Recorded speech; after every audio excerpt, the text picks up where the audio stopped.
Hello, and welcome to Synthesized Sunsets. Today's guest is Ken Liu, an author, translator, and futurist based in Boston. Since 2002, he has published over 150 works of speculative fiction, including the acclaimed collection The Paper Menagerie. Some of these stories have made it to the screen in recent years in the form of animated sci-fi shows like Pantheon and Love, Death, and Robots. Gordon and myself have spent the past few weeks diving into his Dandelion Dynasty, an epic fantasy series inspired by ancient Chinese history and engineering, which we are very excited to discuss. But before we get into any of that, we'd like to ask him about his latest novel, the cyberpunk thriller All That We See or Seem. Can you tell us a little bit about what readers can expect from your new book? Hi, Kevin, and hi, Gordon. It's a pleasure to be here. All that we see or seeing is very different from the Dandelion Dynasty, obviously, and also the bulk of my short fiction from before. The way I would describe it is it's really a realist thriller, if I may put it that way. Everything in it is either something that already can be done or is being done, just scaled up a little bit.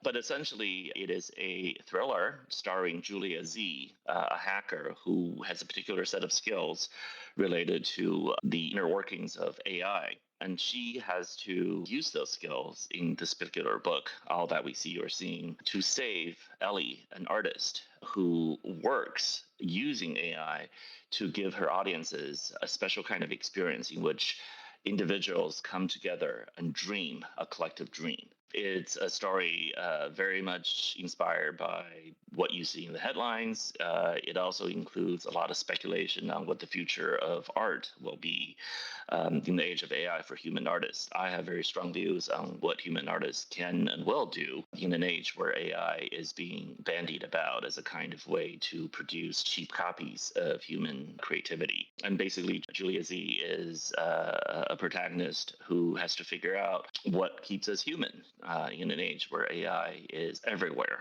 and it seems inescapable. So, the art form that you describe in the novel, Ellie's Dreamweaving, this is a pretty interesting form of performance art that definitely doesn't exist in the real world.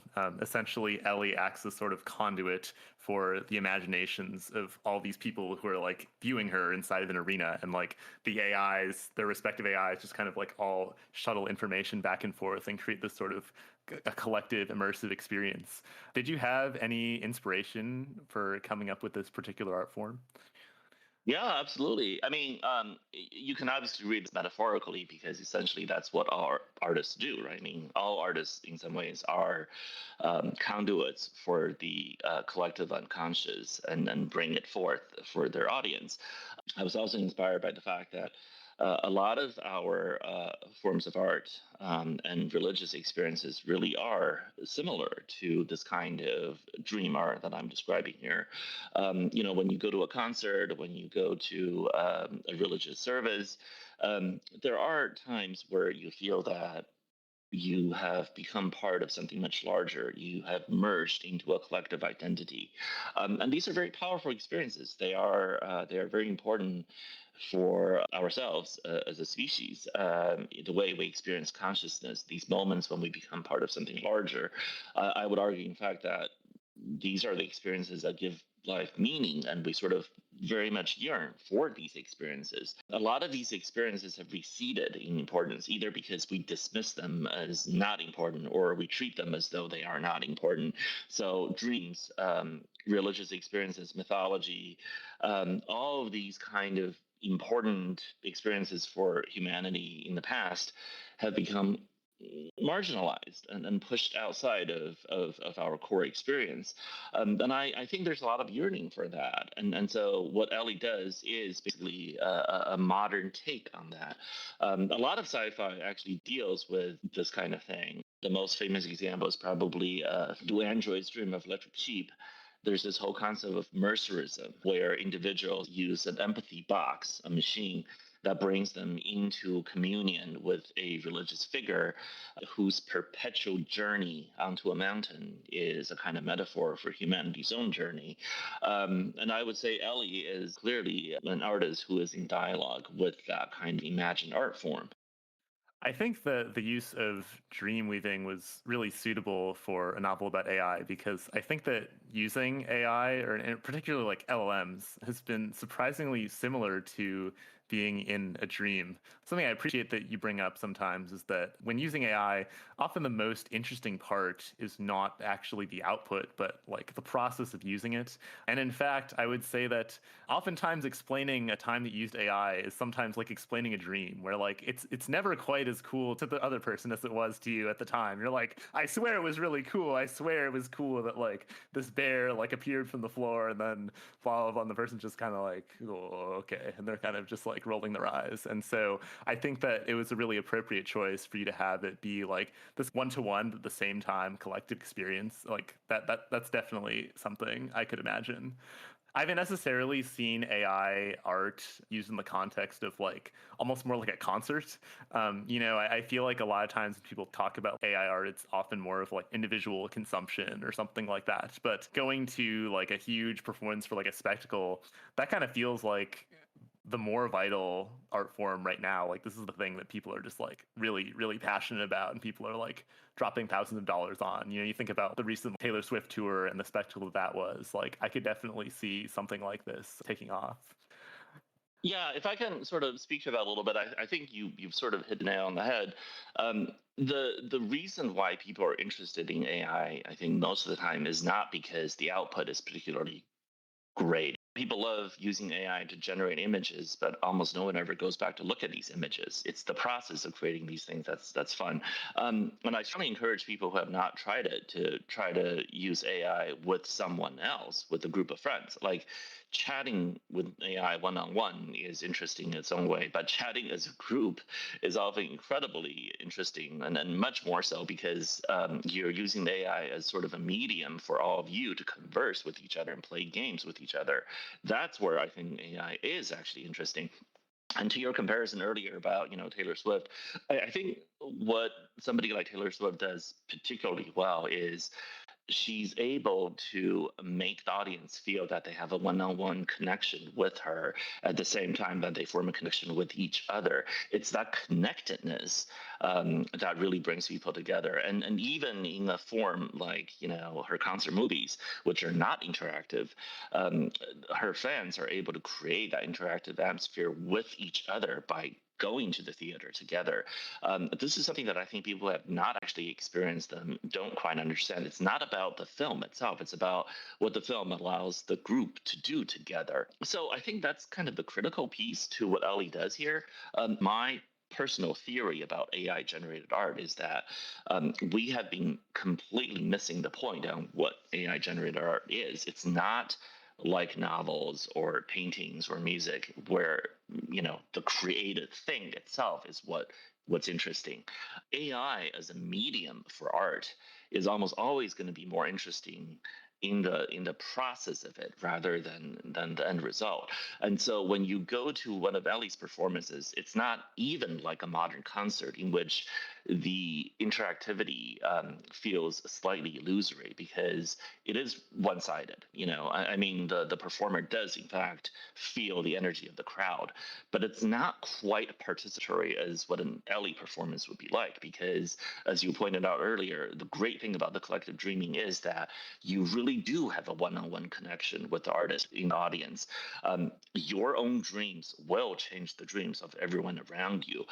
The performer, she really does, through the intermediary of her AI, have a direct glimpse into your own set of images.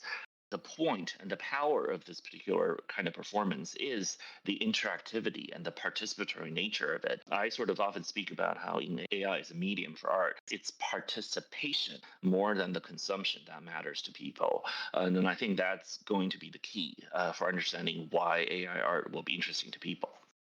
It was still a bit of a novelty to actually see detailed discussion of LLMs in a contemporary novel, because not only is it a pretty recent technology, but I think also a lot of people writing novels like don't really want to think about LLMs. Like they don't really want to be there. It's kind of like how the pandemic took a while to actually show up in fiction, because people making fiction during the start of the pandemic, they didn't want to make like fiction about that.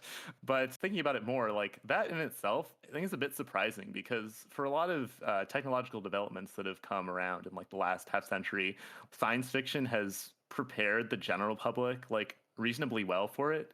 But I think in the case of LLMs, I don't know if this is different, like kind of in the more the inner circle of science fiction. But I think to like mainstream audience, we don't really have like fictional scripts for what LLMs are going to look like. And in fact, the fictional scripts that we do have are directly misleading in terms of like what AI can actually do and what it is actually useful for. Why do you think that fiction kind of lagged behind LLM technology in this particular case? Or do you think it didn't really lag behind at all and it's just a case of like what got popular versus not?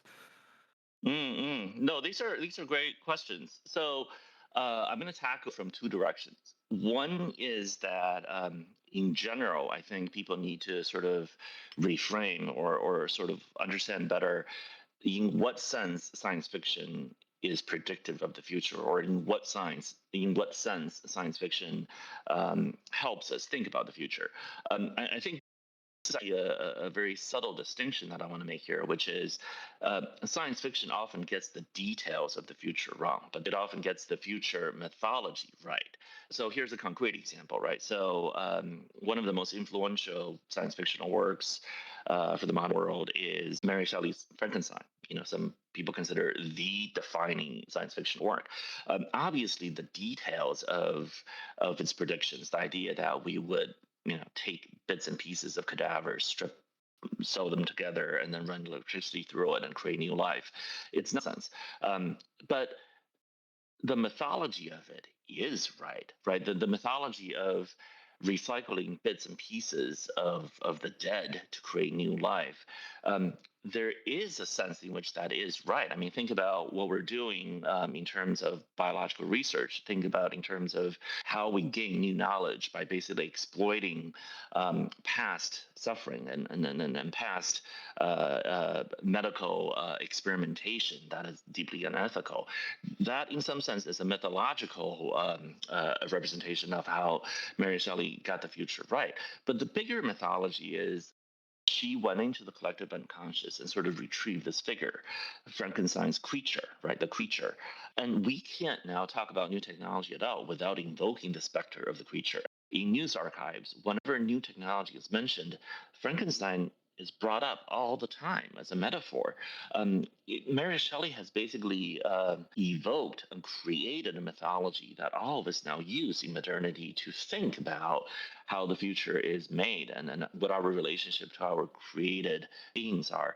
And even more so, if I may, Frankenstein's creature is actually a really potent metaphor for LLMs. If you go back and read the book itself, there's this very beautiful passage where the creature was born without knowing language, and then he has to actually learn language. And so how does he do it? He does it by basically reading Paradise Lost and listening to a family living next to him telling stories to each other.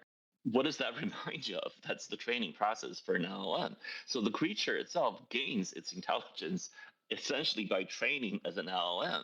I'm not sure how many people have picked this up, but in some ways you can argue that Mary Shelley was prescient in that way, in that she understood how AI would be created more than many of the other theorists who knew a lot more about computation and so on and so forth than she did. But this is a pattern that's repeated over and over again. Science fiction gets the mythology right, even if it often gets the details wrong. Somebody like William Gibson, who is not at all technical. Gibson was not someone who understood how modern computers work and had very little interest in it. And yet Gibson's conception of cyberpunk has been deeply influential on the way modern computational culture has evolved. Because again, he got the mythology of it right rather than the details. So science fiction, if it's to be effective, often will get the details wrong, but it will often get the mythology right. So to your original question, if you sort of go back and look at the older science fiction and you focus on the mythology of these concepts, like I was pointing out, the creature as a metaphor for LLMs, you will find that there's actually a lot of sci-fi already about AI as we have it, just not necessarily in the specific detailed form that we thought it would be. The other point I want to make is the fact that fiction often seems to lag behind reality is why I call what I write a realist novel. I think oftentimes when we classify literature as speculative or realist, we actually do it in a way that's deeply flawed. We often call something realist if the story eschews technology, if it sort of focuses on quote unquote older modes of doing things, because we somehow think that by moving away from what is happening in the world in terms of technology, we get at the essence of human nature better. I just don't think that's true at all.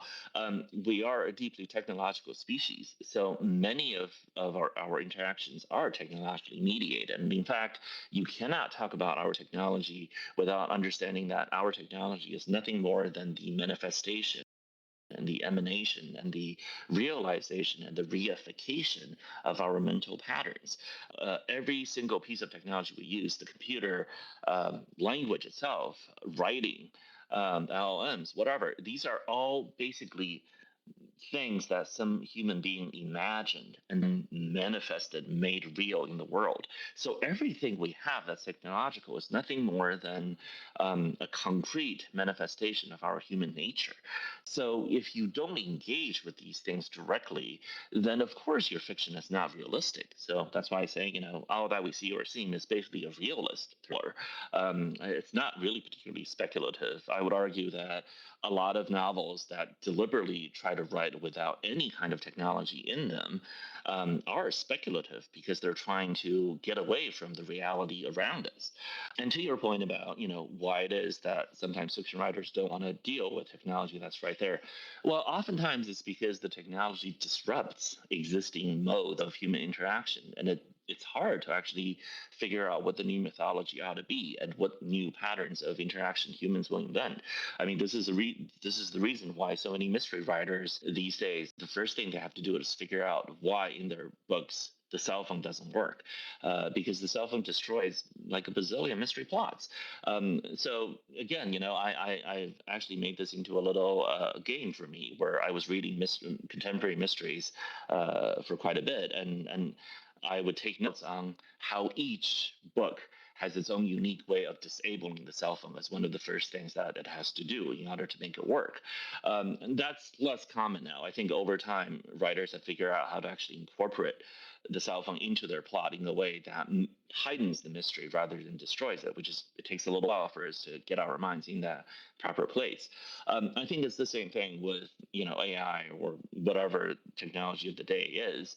It often will take a while for artists to figure out how do we tell the mythology of this new piece of technology in humanity? How do we actually figure out new patterns of interaction that will properly accommodate and incorporate this new piece of technology in it? I have no doubt that AI will be one of those things that artists will figure out how to make into a normal part of what they want to do rather than something to be avoided at all costs. That was one thing that I definitely appreciated about this novel. Like, there were a few moments where the character would do something that feels a little bit futuristic, but you think about it for a little bit and you're like, no, like, maybe you couldn't directly do that thing right now, but it is sort of already baked in. Like, without spoiling too much about the events of the novel, there are a few times where characters will take advantage of mass data collection to use some kind of database of audio in some location and use, like, frequency tables, then compare it with, like, the sample they have to, like, trace someone's location or what they're typing. And, like, I couldn't do this, and probably, like, it would be hard for a single individual to do this, but, like, I don't know, like a government or, some kind of, like, large organization, like, probably they have the means already, even if we don't already know about it. And one thing I do appreciate about your work is that you've definitely been dealing with these questions of artificial intelligence and art in a very serious way for a while, not just since LLMs. Like, I think that people who have only read the Dandelion Dynasty and the Paper Menagerie might be kind of surprised by this work as, like, this big change of pace. But in fact, a lot of the themes did remind me quite a bit of my favorite story of yours, which is Real Artists. And I had to check the date on that, but it came out all the way back in 2011. And essentially, the story is about, well, I don't know if I want to spoil. I guess I can spoil the story. Yeah, I can spoil it. If you don't want to be spoiled, stop listening right now. Essentially, it's about this aspiring movie maker who dreams about making, like, great films, and then she eventually finds out that all the films that she's been consuming have been produced by, I mean, whereas essentially like a machine learning algorithm, like it takes test audiences' reactions to a film and then just kind of like tweaks and tunes it to make like the perfect movie, and it gets better every year. But kind of the interesting about it and the core of the story is that is using like a not just some random audience, but a select audience that has been selected for their discerning taste. And even though the way in which the movie's produced is kind of artificial, like their reactions to it and like their general engagement with cinema is like very human. And at the very end, the main character kind of has this crisis where she's like not really sure how to feel about it. Like the story doesn't really give easy answers. And I was kind of wondering like. How has your thinking about algorithms and AI changed since you wrote that story all the way back like 14 years ago? I would say that in retrospect, real artists got something about the mythology of AI right that I didn't even understand at the time that was the case. But now, with more experience and seeing how people think about AI art and what AI art has actually become, I now realize that the mythology that I was grasping towards actually now feels more right than ever. So this may be just a good time for me to sort of explain what I think AI art actually is about and what it will do to human art. So I think it's very important to think about the history of human art and how we have consistently had a history of technological innovations displacing aspects of human craft. And contemporary AI is not new in that sense. So let me give you a few examples, right? So one example is the idea of just copying books, period.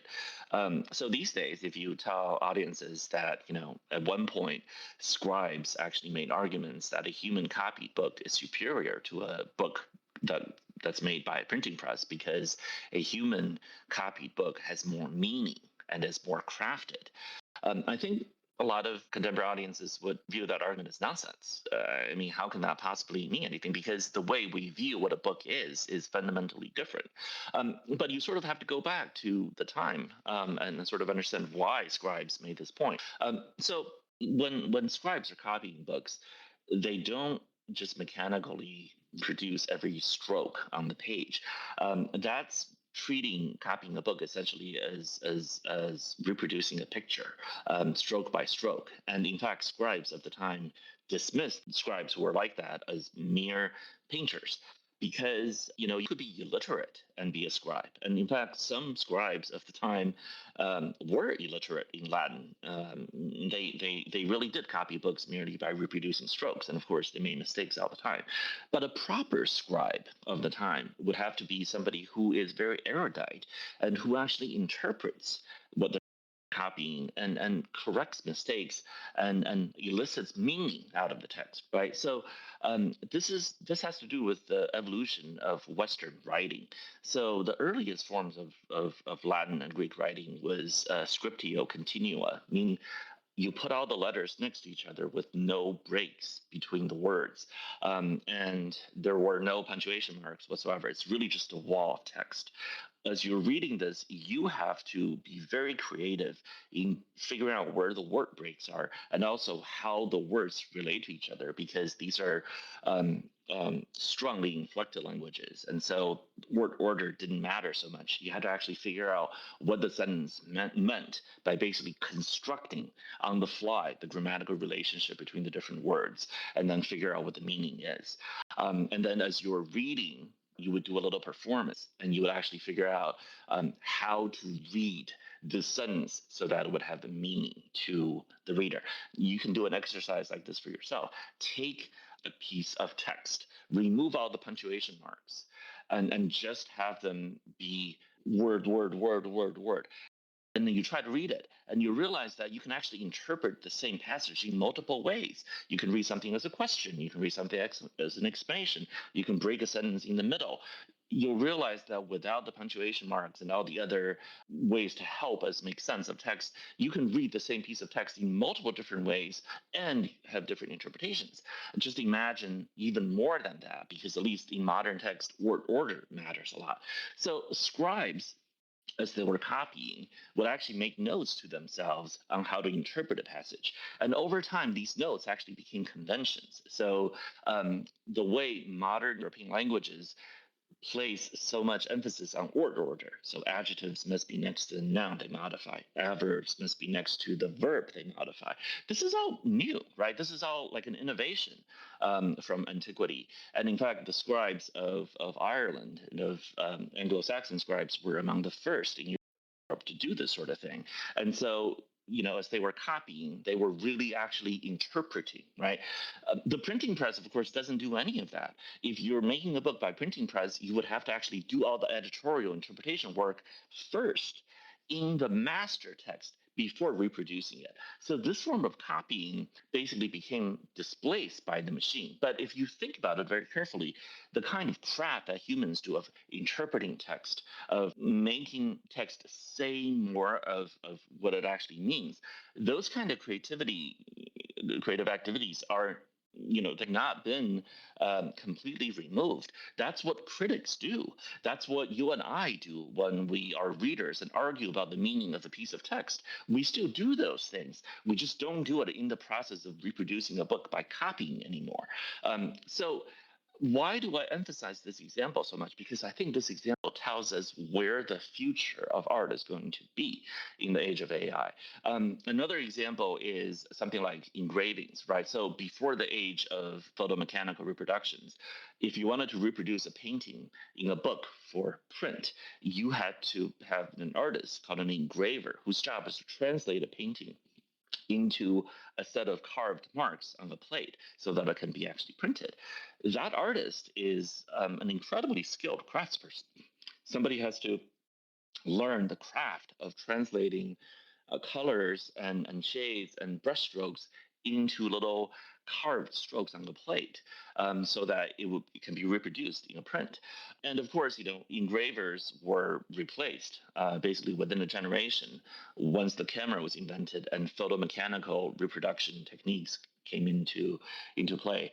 It's not that people don't make engravings today, but engravings today are not used in the manner of reproducing some other piece of art. Engravers today don't generally reproduce other artists' art for their craft. They make original works.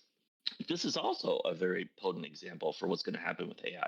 So anyway, having said all of those examples, now let me try to explain what I think is going to happen to art in the age of AI.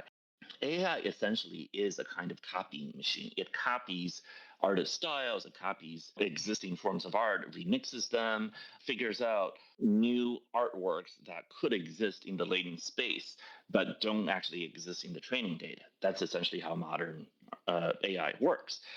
But this is a really interesting thing because what AI really does is it is a copying machine. It just copies something I call the desired original, right? So what does that mean? Let's think about somebody who is a fiction reader, somebody who wants to read books. As a fiction reader, there are two kinds of books you want to read.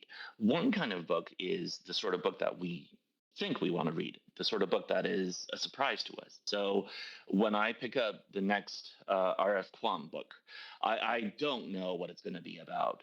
I just know that she's going to surprise me because if there's one thing that Rebecca does is she never does the same thing twice. She's always going to surprise you. So you pick her up because you don't know what she's going to do and you want to read her because you want to be surprised. It's the same reason you want to pick up a David Mitchell, the same reason you want to pick up a Julian Barnes. You read these authors because they will surprise you. So you want to be surprised. But sometimes that's not what you want. You may be in the mood to read a specific kind of story. So, for example, if you're a fanfic reader, you might say, I want to read a fanfic about Harry Potter and Snape, and I want these things to happen in it. I wonder if somebody has written a fanfic that's exactly like that. So I go on to Archive of Our Own, and I search for the right tags, and I try to pull them up, and I try to see if these stories match what I want to read in that moment. I have an itch that needs to be scratched, and I want the perfect story for that. So what is the second kind of reading about? In your head, there's a perfect story, a perfect embodiment of the story you want to read. You just want somebody to produce that copy, right? Now, Whenever what you're really looking for is some sort of perfect copy or as perfect as possible of the thing that's in your head, I can tell you AI is going to be better at it than humans ever will because you don't want to be surprised. You know what you want and you want it to be like that. So, what is it like when you're playing with AI? You type in some prompt, you want the AI to generate an image. In your head, you have an image that you want the AI to make, and you're just going to try to iterate with AI until the AI makes that thing. And if you're trying to read a fanfic of exactly the sort of thing, the situation that you want, AI can probably do that for you. This was something that artists during the 19th century realized. They said that, Francis Way, who's a great critic, he was talking about why would somebody want a photomechanical reproduction of their painting as opposed to having an engraver do it. Well, he said, look, the reason we want an engraving is we want it to be a as perfect possible as perfect as possible, a duplicate of the original as can be made. And so between two duplicators, a human and a machine, the machine is always going to win because the machine will do it faster, cheaper, and you can iterate with the machine. You can tell the machine exactly what to do in a way you cannot tell what a human what to do. The machine is more obedient, for lack of a better word. So artists will always prefer the more obedient machine to copy their stuff. And readers will always prefer a more obedient author who's willing to produce exactly what they want. So this is, to me, the critical point. AI is basically a copying machine that will copy the desired outcome. So in situations where either the consumer or another artist desires to have their vision copied, AI will take over those kind of functions. So, what are some examples? A very, very controlling kind of director or a writer who wants to realize what they've written on the screen. Somebody like that will prefer working with AI because they don't have to deal with the separate creativity and the separate egos of actors, of camera operators, of cinematographers, of sound designers. This person will want to do everything using AI because they have a specific vision and they want that vision copied. I mentioned fanfic readers already. Somebody who wants to read a science fiction adventure of a particular type. I mean, somebody may say, I want to read a space opera starring heroes like this, and I want it to be just like this. I know what the plot is going to be like. I know what I want, and I just want it to be written excitingly so I can read it before I go to bed. AI will do those things well. Anytime where the point of the art, the highest idea of the art is that it achieved the vision of someone else. Someone had a clear vision that they articulate, that they could describe, that they could tell you and instruct you. In those cases, I think machines will do better. Logo design, something like that. But that's not the entirety of art. Oftentimes, we look for art because we're looking for something different. We're not looking for the realization of some ideal in our head. We're waiting to be surprised. We're waiting to engage with a separate mind. We're really trying to actually see what can be done when we work together. So, directors and writers who are interested in collaboration, who are interested in creating something new with other artists, or readers who are interested in reading something genuinely new that's surprising, viewers who are interested in being surprised. In those cases, humans will continue to do what they do in the same way that humans have not abandoned interpreting texts. Humans have not abandoned actually creating new engravings of original concepts.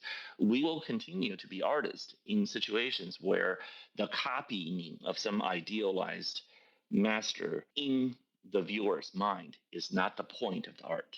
So that's kind of my little thesis about where AI art is going to go and where humans will continue to have value. One pretty big sticking point that a lot of creatives have when it comes to AI, and rightly so, is the issue of copyright. But I think that when you think about this issue, it's not really so straightforward. I think there are a number of different legal regimes you could imagine to handle this issue. Like, for example, you could have artists be paid some kind of flat fee in response for their work, being sent to the training set. There's questions of enforcement, but that's certainly one thing you can do. Another thing you could do is you could have something like performance rights organization royalties, where if there's some like bar that plays a lot of different songs in public, my understanding is what happens is that it gets put into some like giant pot, and this is sort of like allocated out depending on how popular some like artists have been over the course of history, no matter what songs were actually played in that bar. But even if that happens, there's still a lot of questions that you have to answer. Like, for example, maybe you want to pay more royalties to someone like Jeff Koons, who's one of the most well-known visual artists that exists right now, and that's kind of probably more similar to how it would work in music. But you could also decide to pay more to artists that are more used in like AI prompts. For example, there's this artist named Greg Rutkowski, who's not really that famous outside digital art circles, but he's been used as an AI prompting seed like 100,000 times or something crazy because of like how well his artistic output aligns with what people want. So I was wondering, especially considering your background in both law and technology, what you see a sustainable creative legal regime looking like for AI generated works. Oh, yeah, that's a great question. I mean, I think when we're talking about the economic side of creativity and what AI's impact on it will be, we have to really be very careful about separating a bunch of different things that are sort of mixed up together. There's the pure economic side of it, which is how do we support artists using the market, right? But this is a very different question because how artists get paid, the way we solve it using the market really is already very distorting, right? Because in the way that we reward artists, we basically say what sells equals what's quote unquote good. And I would argue that the vast majority of artists and quite a lot of consumers of art would disagree with the idea that what sells is what's good, which is kind of funny. Even though the market works the way it is and certain people sell a lot of copies, I would say that quite a lot of people, if not the majority of people, would actually disagree that what sells equals what's good. And it is a paradox. I mean, just to give a very plain example, Transformers movies make a lot of money. I think the vast majority of people, including those people who go see Transformers movie, would not say these are actually good movies. Yet we pay. Yet we reward these artists. So my point is that the market is not some sort of magical thing. We shouldn't view what sells as what's good, and we may not necessarily want to reward quote unquote what's popular with the biggest chunk of money. This may be provocative, but I'm going to leave it out there. That's something that we should think about. Two, copyright itself is sort of an artificial construct. Remember, copyright itself, plenty of scholars and activists have studied the effects of copyright, and whether copyright really is ultimately helpful for creativity is not all that clear. Copyright clearly encourages certain kinds of creativity, but it discourages other kinds of creativity. There's a vast amount of art that is basically commentary or remixing or parody or simply deliberate. Actually, even the word parody itself is sort of weird in the sense that parody seems to be this strange exception to the general rule of no copying, but where if you're copying for the purpose of mocking, that's somehow okay. But if you're copying for the purpose of paying homage, or if you're copying for the purpose of offering commentary, that's not mockery, and those don't get the same kind of protection. But anyway, the point is, there's clearly a large class of creativity that's excluded, and in fact actively discouraged in a strong copyright regime. In fact, over time, I think a lot of artists have come to see the kind of massive extension of copyright terms and copyright coverage as, on the whole, a negative thing. Every artist can probably tell you stories of how litigious estates and corporate copyright holders have choked off creativity and destroyed the sort of things they could do as a result of very strong copyright protection. I think people should go back and look at this and not assume that copyright is somehow some sort of magical God-given way to allocate protection for creators. So that's another piece of it. A third piece of it that I want to sort of put into people's minds is that if we as a society want to reward artists and encourage artists and support artists, we do not, in fact, have to just do it through the market. There are other ways to do this. The idea that What we care about is supporting artists, and therefore we have to make sure that they can sell their work. That's multiple steps removed, and that's not the only solution to the problem of keeping artists in work. Like, there are plenty of artists who have always created throughout human history in the absence of selling their work. They could be supported by other means, whether it's some kind of universal income for artists kind of regime. Maybe we should create a tax on industries that are destroying the artist's work and then just allocate the tax to artists directly rather than as a replication of the market. There are any number of possible regimes to do this that we can think about. We do not have to merely be stuck with the copyright regime and how we currently do it.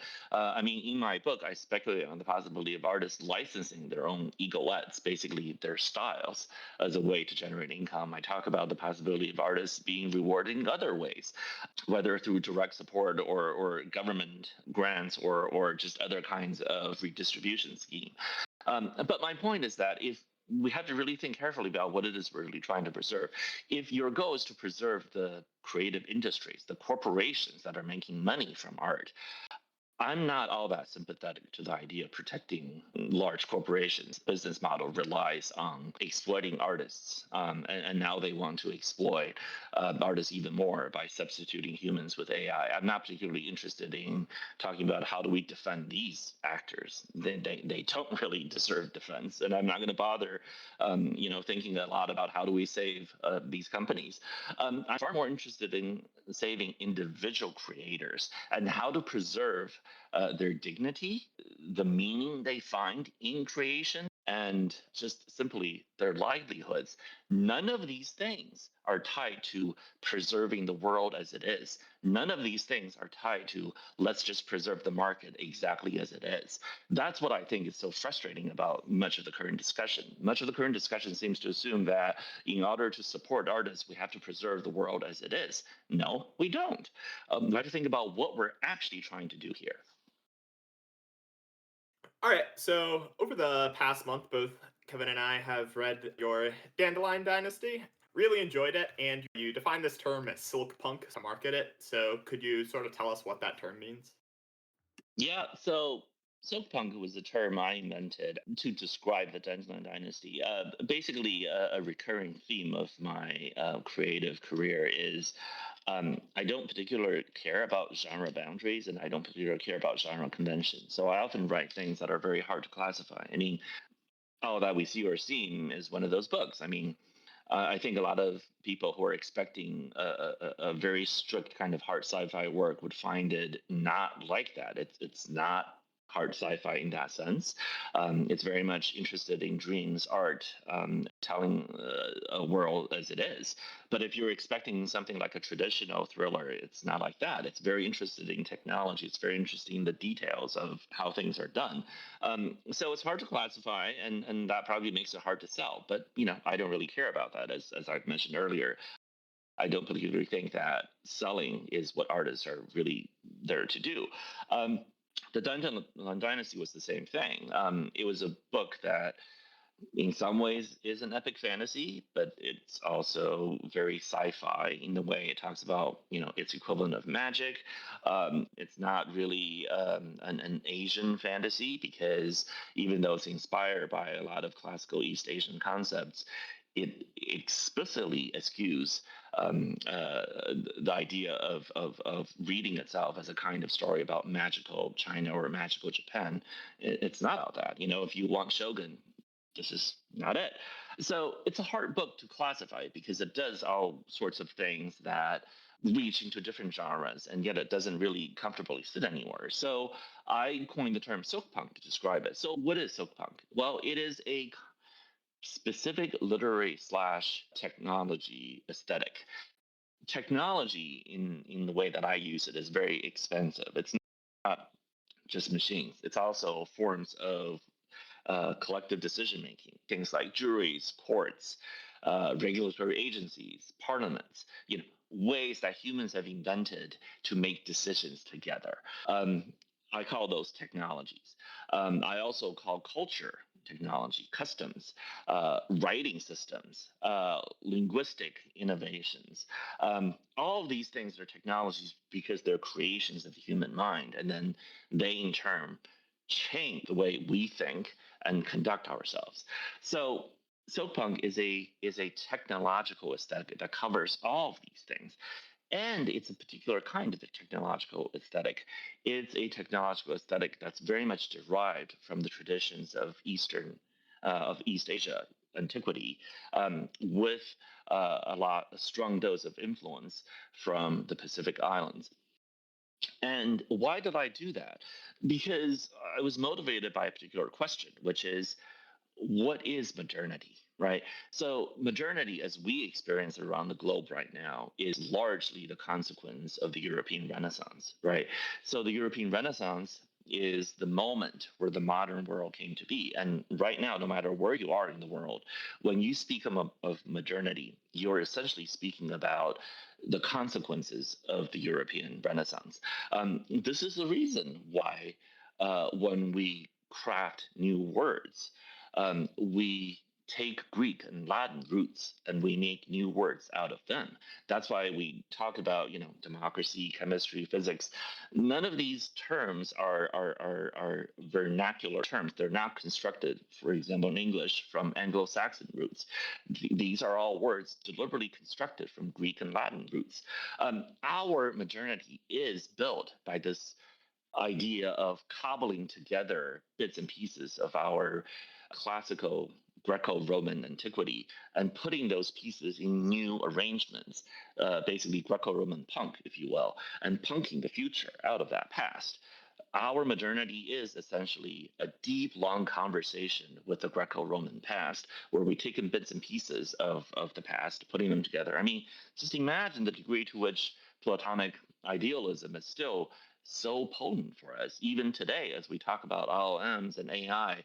A lot of the conversation is shaped by this idea of ideals and forms coming into instantiation.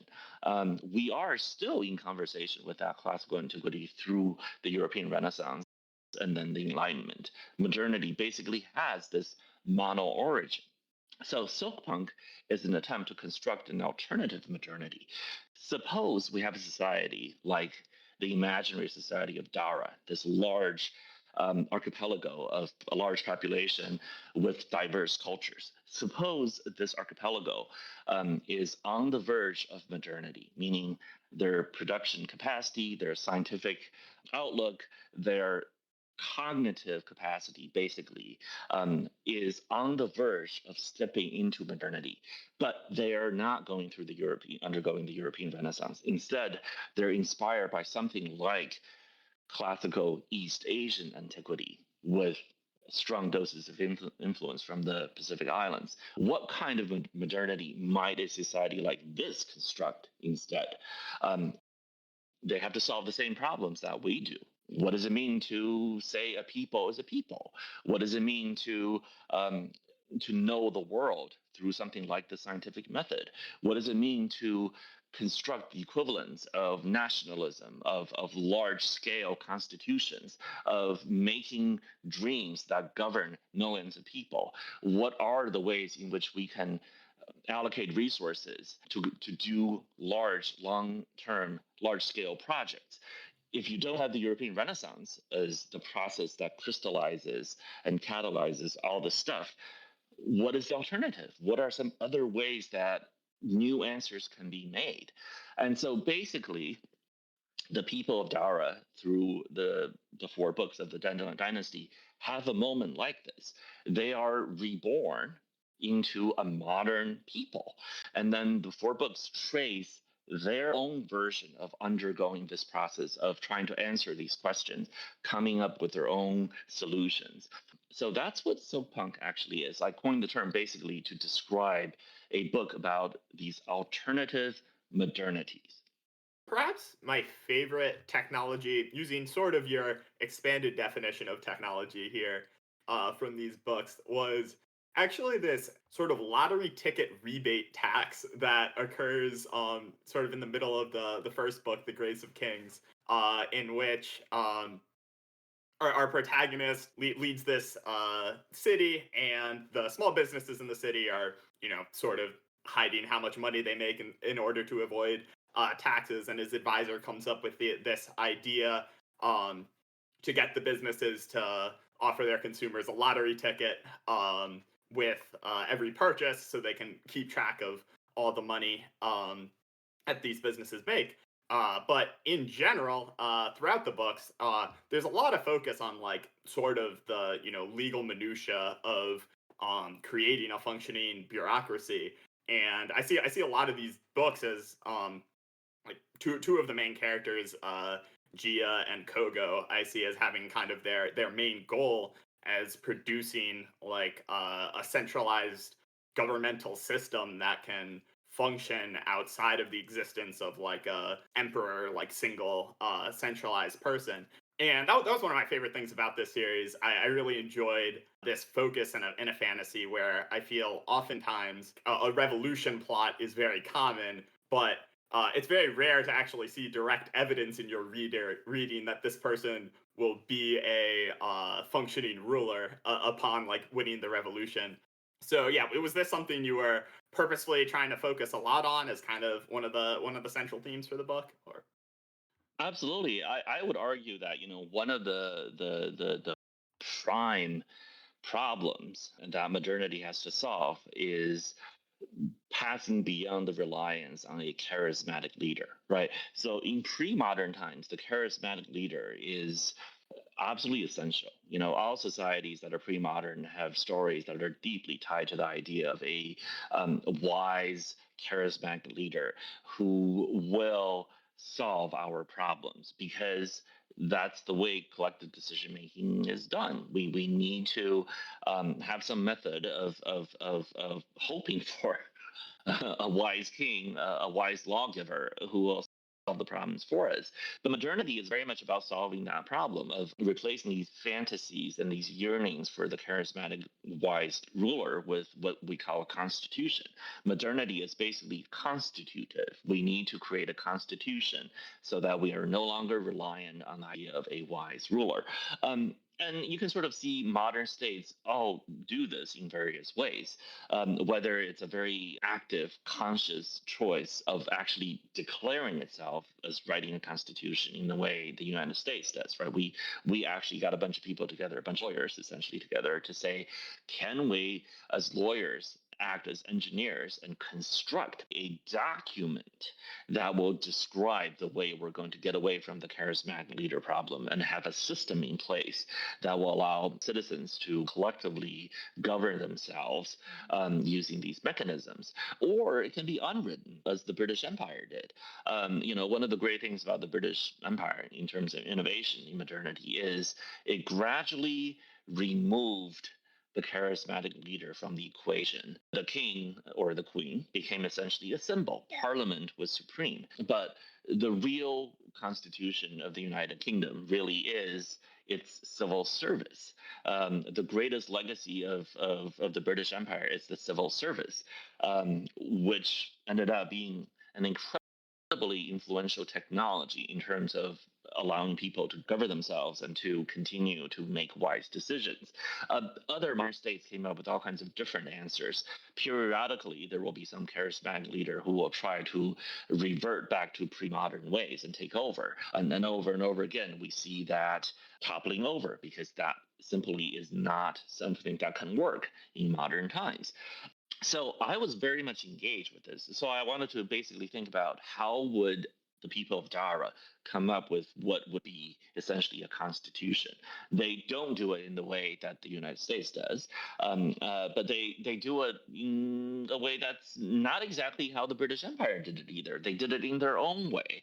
They came up with a set of practices and a set of checks and balances and a set of mythologies and a set of precedents that will end up governing themselves as a constitution. And, without spoiling anything, you can sort of see over the 4 books what the role of the charismatic leader actually is, and how, in fact, as you mentioned, Jia and Kogo were two engineers who were incredibly interested in how do we engineer the constitution of Dara so that the charismatic leader is no longer something that people must rely on, and how do we construct a system that is itself wise so that the people can, in fact, rely on something like this to protect them rather than yearning for the good king.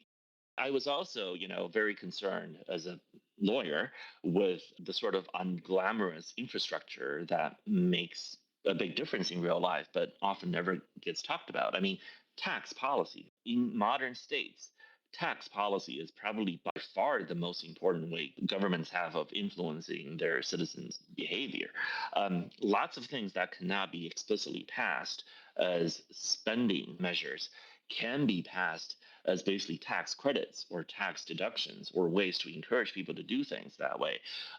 Sometimes we do this in a way that is truly embarrassing. I mean, just look at the U.S. We cannot figure out ways to pay teachers better and to give teachers more money. So we have to pass this ludicrous deduction for teachers who have to spend money out of their own pocket to buy school supplies for their students. And we give them a stupid little deduction and we call it a day. I mean, it's truly embarrassing that the US does things like this, but the tax code is full of stuff like that, where actual proper spending measures cannot be done, and so the government has to get away with some sort of tax measure. It's full of ugly, horrific kind of compromises, and yet the tax code is basically how a society actually functions at a very low infrastructure level. If you understand the tax code of a country, you essentially understand what kind of country it is. That's why I wanted to write a fantasy in which tax was very important. And tax policy was critical to the way these post-revolutionary regimes would have to deal with their own needs. Anyway, we could go on forever, but it's the sort of thing that I'm particularly interested in as a nerd. There's this Emerson quote you like a lot, all life is an experiment. I was just wondering what that means to you. Yeah, great question. I think all life is an experiment is a very potent sentiment for me because it suggests the idea that we are not mere machines doomed to follow our programming. We are capable of making our own decisions and we are capable of forging new paths. And I think that's incredibly important. So often we speak as though taking risks is bad and trying something new is bad. And I always say we can't know if something really is bad until we actually do it. A lot of times the implications of something are just not clear until we actually try. Something concrete would be this whole discussion about AI and art. If we sort of put our foot down and say, hey, AI has the potential to destroy the livelihoods of artists so long as we support artists in the current form, then maybe the best thing to do is to not experiment with AI at all and just ban it. Let's just make it not something that anybody can use. That to me is an incredibly foolish and short-sighted way of thinking. We don't even know what new forms of art will emerge when humans learn to use AI as a medium. AI art right now is incredibly boring in its end result. But that's largely because, number one, current AI is pretty bad. Number two, we don't really have the affordances to control AI properly. This chat interface for describing what you want to a machine is incredibly primitive. We don't have the specific control over where in latent space we want the out to be actually coming from. If we can manipulate our positioning latent space in this multidimensional space precisely, we can do much more interesting work, but we're not anywhere near there. So let's keep on working on that. But until we experiment, we're not going to know what's possible. Right. I mean, think about it. At one point, when the motion picture camera was invented, the inventor, the Lumiere brothers, really thought that this machine had no entertainment value. They thought this machine was just a scientific instrument. You can use it to study motion. That's why it's called a cinematograph. It's a machine for capturing motion. It took somebody like Georges Méliès, a stage magician, to figure out the magic this machine was capable of and to invent basically some of what we now call the language and the grammar of cinema. It took thousands of people around the globe years of experimentation to figure out what the motion picture camera is actually good for and how we can actually invent this entire new medium. Today, the video is by far the most potent form of our cultural production. Look at YouTube. Authors are not being killed by pirates or whatever; they're being killed by YouTube, and TikTok. Um, Video is the way we now produce culture and influence each other and exercise our creativity. There are new genres of video being invented every single day. If you had, back in the 1800s, 1890s, and said, oh, the only thing the camera is capable of is to study motion or to film a stage play, there's nothing interesting here. Let's just ban any kind of experimentation with the camera. Then we wouldn't have any of this. We wouldn't have modern cinema. We wouldn't have modern TV. We wouldn't have any of this modern culture that we enjoy. So my point is the same when it comes to AI. I think AI as a medium has the potential to revolutionize our art, the way we communicate, the way we think about creativity, the way we craft new things for each other to enjoy. For us to say, well, there may be some threat here about the existing way the creative industries function, so we should just not experiment at all. That is a terrible way to think. All life is an experiment. We are limited beings put on this earth for a brief period of time. We belong to a long chain of humanity, and I think we owe it to ourselves to keep on experimenting, to push, to not assume that we know the answer already. All right, well, I think that's a pretty good time to wrap things up. As a final note, feel free to plug anything that you would like to plug, and we want to ask you if there's a short story that you would like to recommend. Oh, absolutely. So, in terms of promotion, I would say that if listeners are interested in my work, you can find out all about me on my website, kenliu.com, and you can sign up for my newsletter there. I have a Substack in which I announce new books, new stories, new publications, new appearances, etc. My latest book, as we mentioned earlier, is All That We See or Seem, the first in a series of thrillers featuring Julia Z, my AI whispering hacker who saves the world. I've already turned the second book in, so I think there's a lot to explore for listeners who are interested in any of the stuff I'm talking about here in terms of the future of art in the age of AI. And finally, in terms of a new short story I want to recommend to you John Murphy's story that was just published. It's called Excerpts from the Unauthorized Autobiography of Benjamin Brick. That title should already intrigue you. How can an autobiography be unauthorized? Well, you're going to have to find out. It's published in the Sunday Morning Transport, and John is an incredibly smart, empathetic author. And I think this is what's more, he's incredibly funny. This is just a really funny, thought-provoking story, and then I think people really love it. All right, Ken Liu, thanks so much for coming on the show, and thanks to everyone for listening. We will see you all next week. Thank you so much. Welcome back. So, any thoughts on the episode, Kevin? I have a lot of thoughts on the episode. I think that this episode felt a lot different from any previous episode that we've done, mostly because we had such a long time to prepare for it. This is probably not obvious from the episode, but we actually scheduled this episode like months ago. Probably one of the first big guests that we tried to reach out to was Ken Liu, and way back near the beginning of the year, he was like, "Yeah, I'd be down to come on like around the time my book is out, which is like in November." I was just like, whoa, oh shit. As a result, it was always kind of in the back of my mind that we were going to interview Ken Liu eventually. And I can't say that this didn't shape some of the topics that I chose to look into just like ambiently. And so by the time the interview actually came around, I definitely felt a lot more prepared than I did in like pretty much any other case. I was like, is this how like Dwarkesh Patel feels every episode? I remember when he like brought up the Frankenstein anecdote, and I'm just like, oh yeah, like this is the anecdote that like this and like the Q Street podcast and like blah blah blah. As a result, though, there were like a lot more things that I want to ask him about that we simply didn't have time for, and like that's too bad. But at least we got to ask the questions that we did. Yeah. This was potentially my favorite episode so far. First off, I think he's the guest that's my favorite author that we've had on. I've read, I think, all of his published fiction that's not just like one-off short stories. Is pretty good. I wish got a bit more time to talk about Dandelion Dynasty stuff with him, but still got a little bit, and my other questions were maybe a bit spoilery, so maybe that's fine. He really had a lot to say on every question we asked him.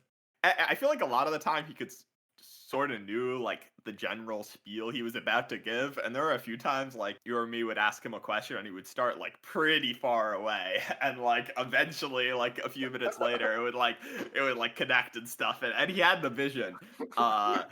But yeah, I mean, I think that was good though. I think he was generally excited to talk about things and was able to get a lot of takes out. There were definitely some takes that he wanted to get out. Some of them were pretty surprising to me. I feel like I'm usually in situations where the mood is pretty anti-AI. And so it was kind of like an interesting experience to be like, like I think this person has maybe less reservations about AI art than me, which is not a situation that I find myself in very often. I mean, usually I'm kind of in Ken Liu's position where, I'm not really trying to make like a hard maximalist pro AI case, but I'm more just kind of in the like, okay guys, just like hear me out. Like we don't even know what this is gonna do phase, and then people are just kind of like usually like not wanting to hear it out. Yeah, I mean I think this is kind of the thing that I found most relatable is like the uncertainty about AI on creativity just felt pretty appropriate. People just have so much certainty about AI on a whole number of things. This is, to me, is what actually seems foolish.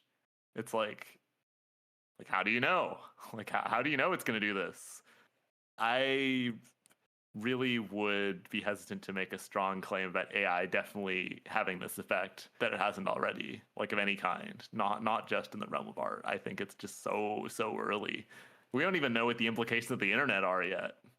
And this has been out for like a while, and people are always just like, oh, well, AI is going to take all the jobs. It's like, we don't know. Like, we don't know anything. It was kind of refreshing to have someone with that similar perspective.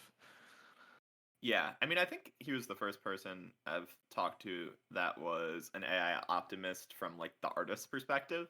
There's definitely, I think, a lot of people out there who are like from like a consumer maxing perspective, right? Like AI art, like they're just gonna like make better art, better movies, better books, whatever, right? And that this is good. Actually, I feel like that's not a super uncommon opinion, but I think it's pretty rare from the creator's side to be like, this will allow like a lot of cool avenues for artistic expression and whatnot. And even if I maybe don't 100% agree with that, it still like made me sort of happy to see, because I mean, I don't know, Ken Liu easily knows more about AI than I do and shit. So if he's like hesitantly optimistic, not to say that he was like, I mean, as you were saying, he was pretty uncertain in his position, I think. I mean, one other thing I thought was interesting was his take that we should stop thinking about like financial compensation as the primary issue with AI, that it'll like displace people making money from art.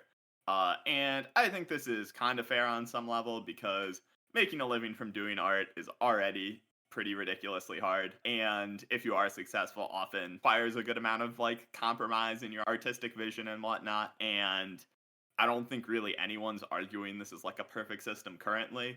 And I feel like it's hard to imagine like keeping the same system that AI wouldn't at least make things slightly worse, even if like it's reacted to with strong opposition.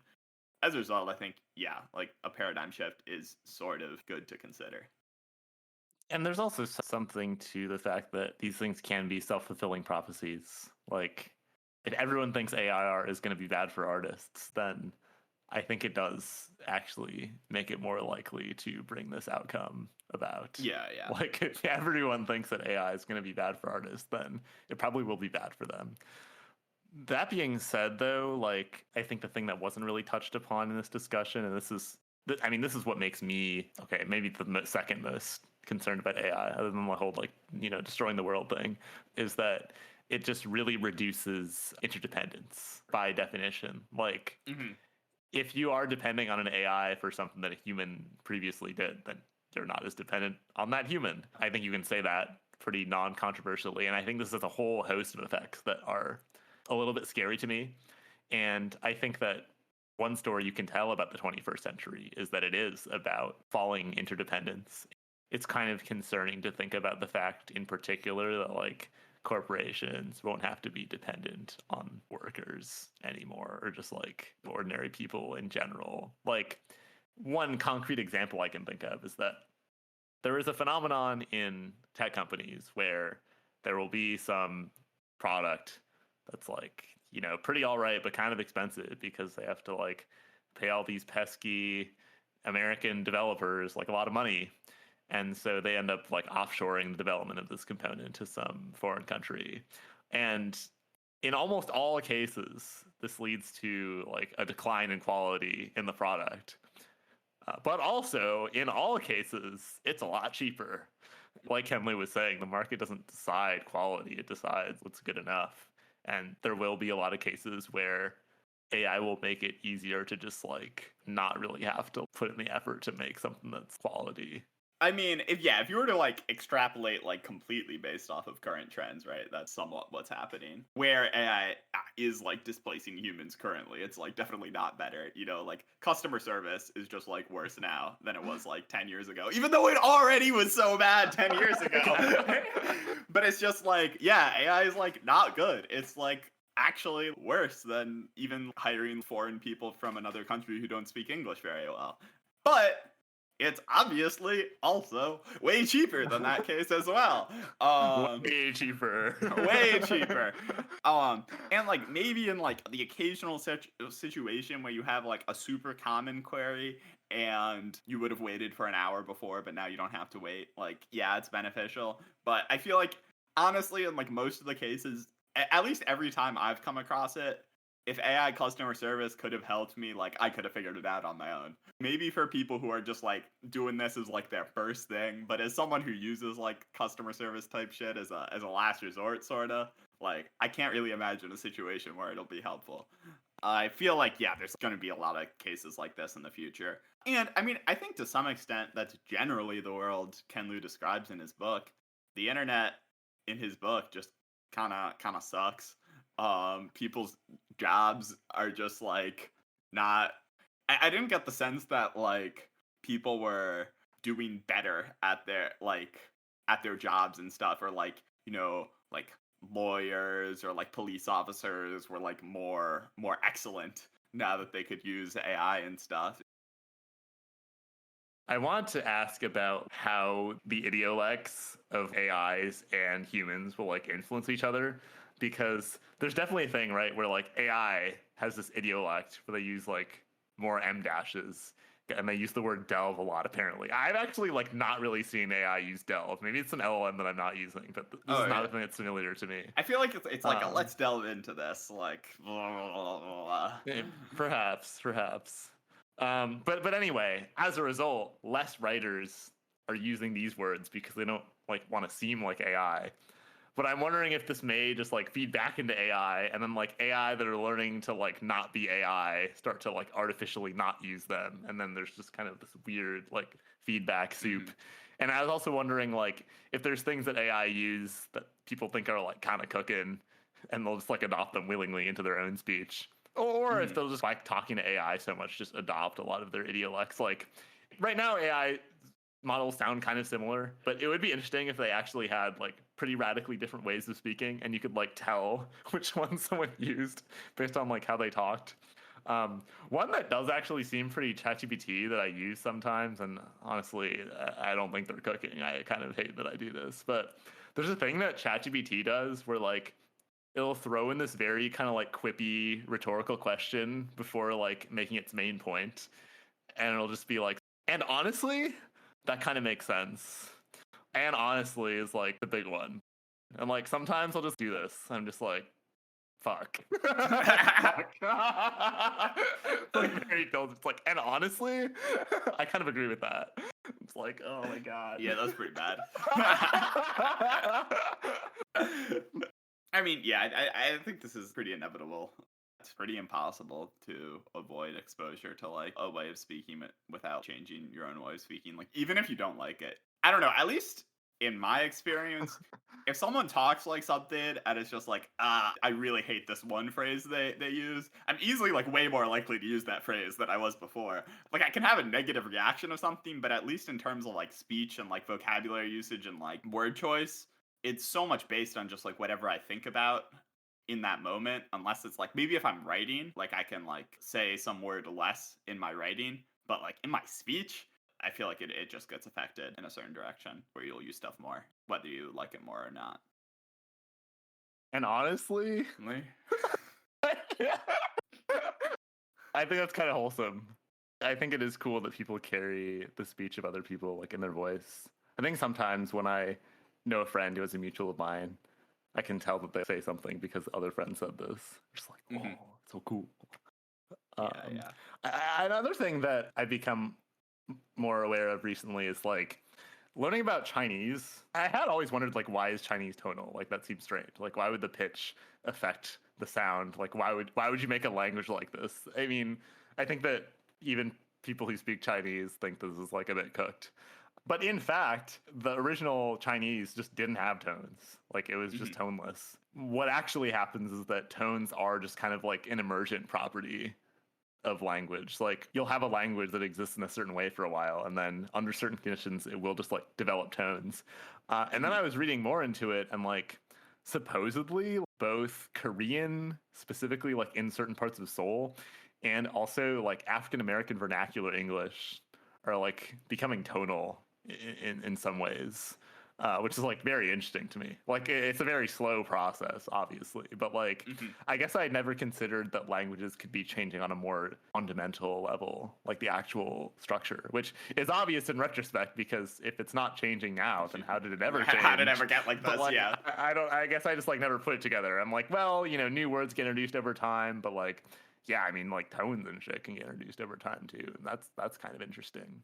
I guess I'm also kind of curious about like how constructed languages will develop. Not constructed languages constructed by humans, but like constructed languages constructed by LLMs. Like, I think it would be interesting if like there was just kind of like new languages that just form from like LLMs talking to each other that can be analyzed. And I don't know. It feels like there could be a lot there specifically.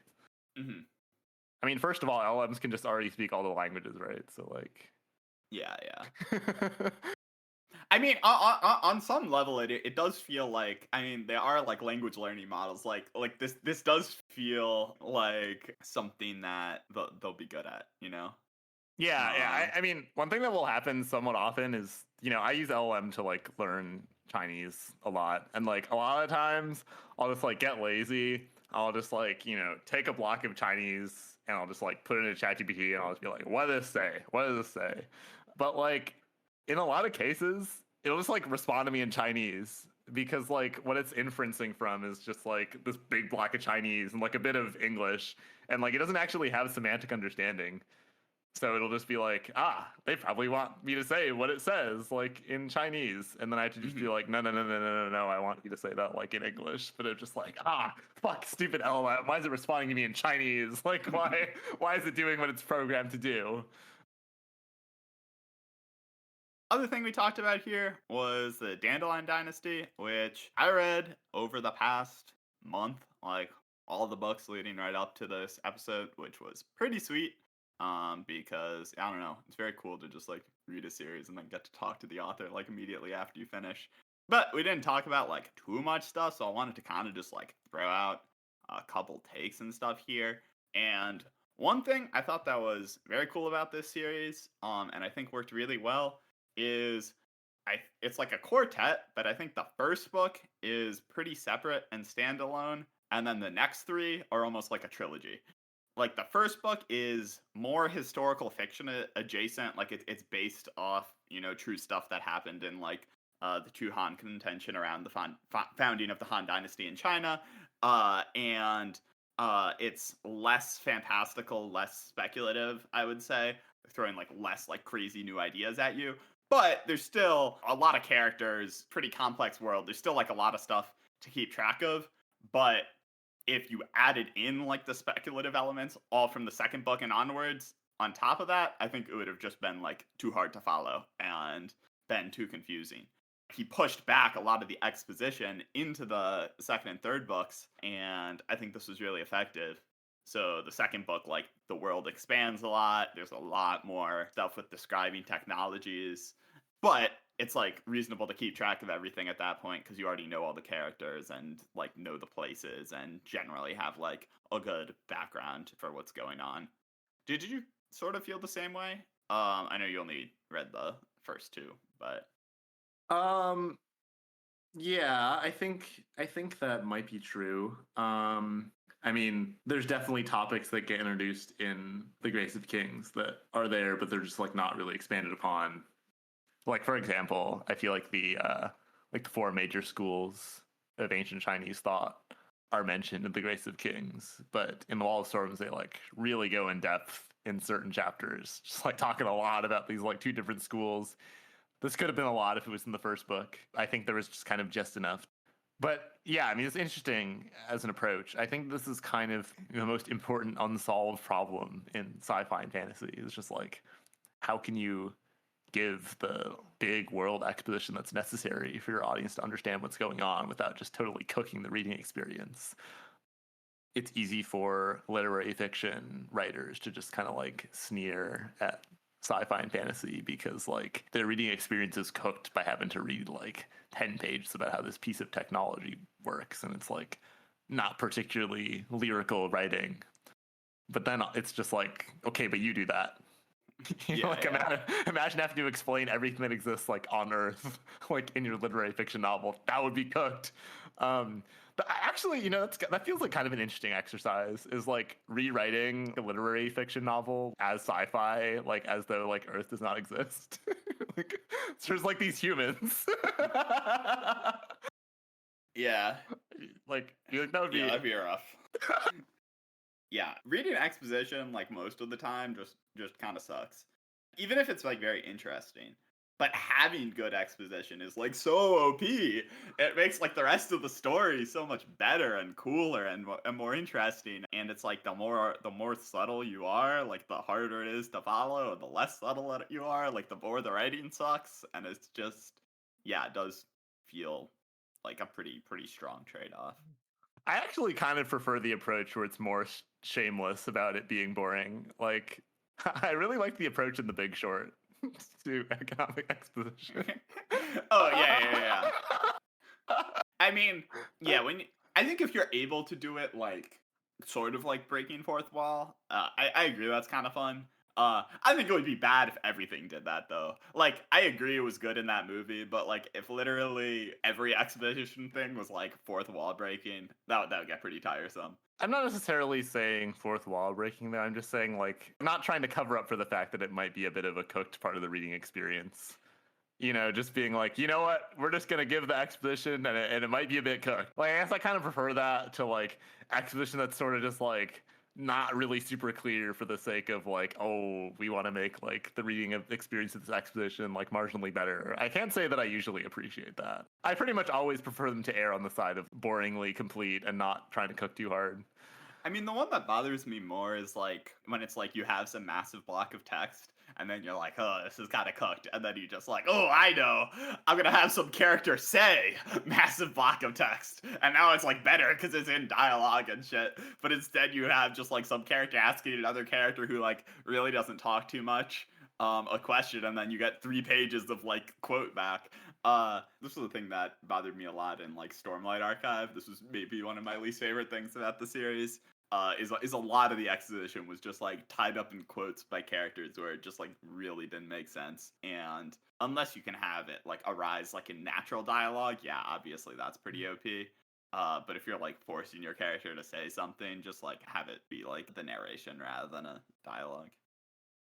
So the first book of Dandelion Dynasty, The Grace of Kings, I would say it gets like kind of harshly criticized for a few different things that are sort of unfair. But one of these is one of the main characters who's sort of like a half hero, kind of half villain figure. Is this guy Mata Zyndu, who's based off of the Chinese historical figure Zhang Yu, and he is just sort of according to like our modern moral beliefs, just sort of a bad dude rather than like a kind of contentious like hero slash villain figure.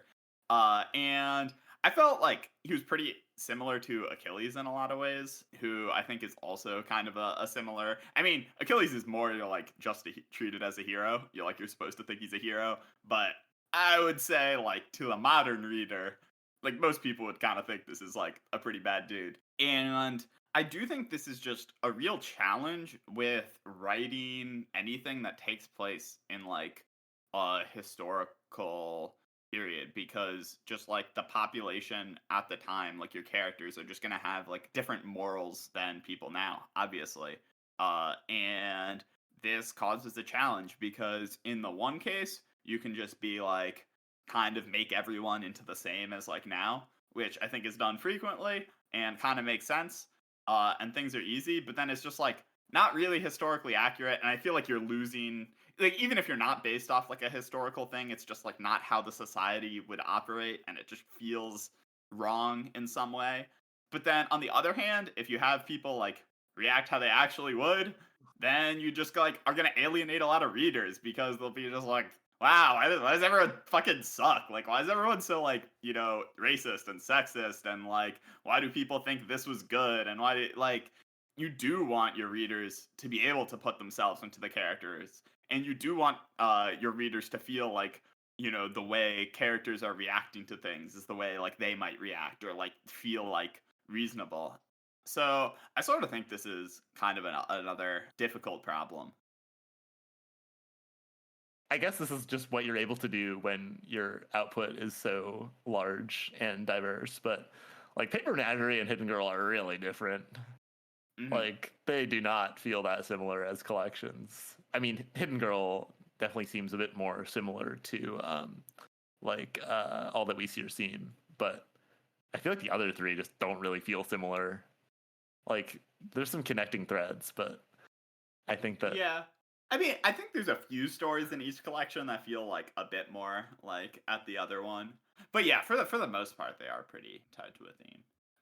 Yeah, and I remember like being kind of surprised because I remember, well, first of all, I think it's very common, unfortunately, to confuse Ted Chiang and Ken Liu because like they kind of occupy a similar space in the popular consciousness. They're like it just happens to be that like the most successful producers of short science fiction right now just like both happen to be like Chinese dudes of like about the same age. But like I remember I was expecting his stories to kind of be like Ted Chiang stories. They're just like not. Like they're really not. Yeah. They're really different type of writers. Yeah. I feel like Ted Chiang stories like almost never call attention to him being Asian or anything being Asian like at all, and are kind of meant to kind of be more like unmoored from time and place. Whereas like in the Paper Menagerie, they're just like so grounded in like the immigrant experience sometimes and other things. And I remember being pretty surprised by this. Mm-hmm. But yeah, I think there were some real highlights in The Hidden Girl. Do you remember that story, Byzantine Empathy? Yeah, that was a fun one. Yeah. You want to just describe the story real quick? Maybe you'd be better at describing it. Okay. Fuck. Like, yeah, it was sort of this thing where it was basically the two main characters were like two people who were like former college roommates. It's this one woman who tries to set up this decentralized network for charity where I forget exactly how it works. Like, I think it was like almost like a prediction market-esque thing where afterwards, like the money would go to whoever needed it most, sort of. I forget exactly how it worked out. like it was super democratic and decentralized, but sort of also ended up getting dominated by wherever there was like the most obvious, horrible, visible suffering, and like, you know, resulted in some cases where it's just like might be like some civil war where both sides are not that great, that ends up getting like spurred on by donations to like people in this one area that are suffering, or ended up like getting turned into like weapons that like make the civil war worse or something. But then, like, the other side is like this big corpo charity that's like, you know, doing like all this analysis and whatnot, but is pretty heartless and soulless, and like no one really likes too much. But like she's all like arguing like, yeah, but like we're actually making more of a difference and whatnot. And like I think both sides have pretty fair points, and I do think this is something like you see a lot in the real world. Do you remember more about the story? There was something cool about like the technological aspect of it. I mean, wasn't there some shit where like or put people in virtual reality to like explain why they should care about something? Oh, that was the main yeah, the original thing that she created was like some like virtual reality, like super visceral experience of like someone suffering. You know, it'd be someone like fleeing some civil war, and you would just like go into their life for like a few hours, like as they're fleeing some battle, and like get shot or something, or like have their child die in front of them, and it would just be like kind of the worst experience of your life, but like spur you into action. Yeah, I mean that's another thing to consider. Like, is this ethical and whatnot? And even just like on a much lower scale, I feel like it's pretty divided on like whether it's like noble to look at the injustice of the world, or it's just like you're gonna make yourself sad. You know, I just remember reading that story, like my main takeaway was just like, man, I'm glad someone's thinking of new technology. like I think it was one of the times I can remember where I was just really impressed by the level of technological innovation that was necessary to make such a story. And like it was just so easy for me to imagine a world that had this sort of thing, or like why the world would have such a thing. So much so that like it didn't even seem that impossible. Yeah, I think Ken Liu's just like really good at this, like extrapolating current technology to like the near future, or just like, you know, imagining like implementations of current technology or stuff we can already do, but like maybe like in a bit more time it would be like implemented in this way.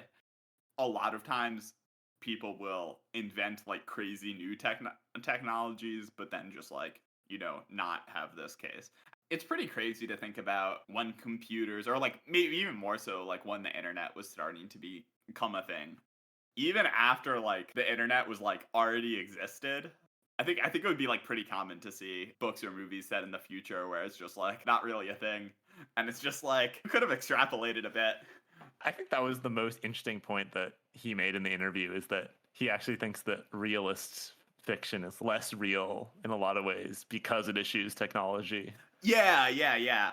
I mean, yeah, and I do think like, I don't know, the default book or movie set in 2025 is kind of set in 2007. And I don't know, yeah, people are just like not addicted to their phones. Like, I don't know. In the real world? Yeah, I mean, I think cell phones especially are like the most obvious example of this case. And I mean, on some level, it's like kind of fair, because would a conversation have more realistically happened over text or like phone call? Like maybe, but like having it in person is just like, yeah, kind of better on film. Like that's kind of fair. I don't think it's like completely not legit to do these choices, but yeah, with this point with like mystery, especially. Honestly, I kind of assumed just like there were not that many mysteries taking place today. When I imagine like a mystery, I kind of just like imagine it like a bit historical, like for this reason, that is just sort of like more interesting for the plot. But then like, yeah, you obviously have like the cases like, I don't know, I remember us watching like the second Knives Out movie, and it's just like there's kind of a bunch of stuff to like make them none of them have their phones for stuff. If you haven't already seen, we have reopened for submissions. This particular issue is the missed issue, and we are primarily going to be featuring the work of the artist J.M.W. Turner. I don't really have too much to say about Turner, but like, I guess Turner is kind of like a happy medium between mine and Gordon's art preferences. You know, I feel like, because, you know, Gordon is an impressionism enjoyer, And as you know from the first issue of the magazine, I'm an Ivan Ivazovsky enjoyer who pretty much just painted like water in like a cool romantic style. And I feel like Turner is kind of just like Ivazovsky plus Impressionism. Mm-hmm. Yeah. And he also actually had like a decent amount of thoughts about technology, which is sort of cool. One thing that's sort of interesting about Turner is that like he painted like his famous paintings over a pretty long stretch of time. Like I think that like one of his most famous paintings came out in like 1804 or something, like 1807. But then like Rain, Steam, and Speed, it didn't come out until like, or that's one of his more famous paintings. It didn't come out until like 1844. Some of his most famous paintings are just like 40 years apart. And like in that time, they just like made railroads. Being a painter during the Industrial Revolution definitely be pretty interesting. But yeah, so we're excited to receive any story submissions that you make, and we are also excited to write some more essays for you all, especially about web fiction and similar topics. Yeah. Hopefully this will be a nice short one to still like finish in 2025 as we had summer going to mid-November, which is a bit questionable. As a final note, do you have any short stories that you would like to recommend? I mean, one story that I could throw out there is there's this story by Ken Liu and Carolyn M. Yoakum called Collaboration. I won't say anything about it, but it's pretty interesting. Yeah. Yeah, I'm remembering now. This is the one thing I forgot to. I was gonna read that before this podcast episode, and that I never did. So I will look it up. But thanks for listening, and we'll see you all in a few weeks.